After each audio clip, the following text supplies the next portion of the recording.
Why I don't answer yes and no questions on lives.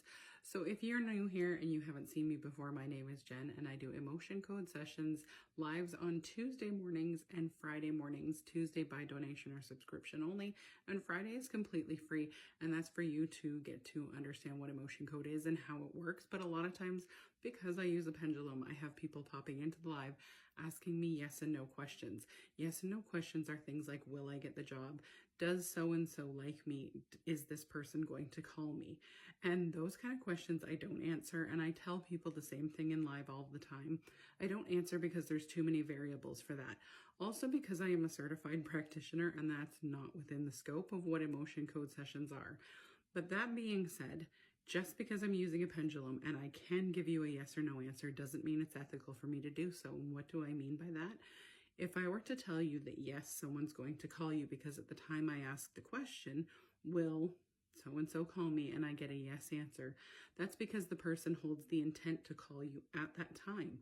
Now they might go to work, they might leave work, or they might pick up an overtime shift. They might leave work and run into someone at a coffee shop or on their way home.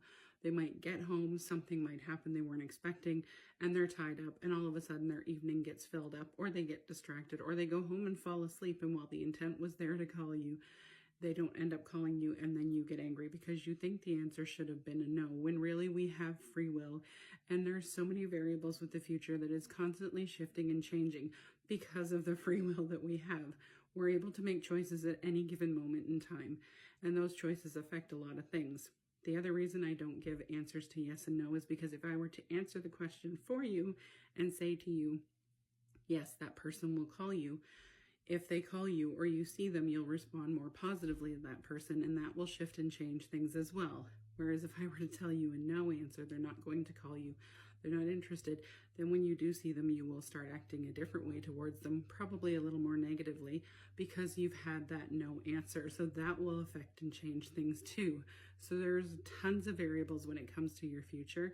Trust your intuition, trust your gut, and if you are going to look for yes and no answers on TikTok from somebody, please be very sure who you're asking and take their answers with a grain of salt.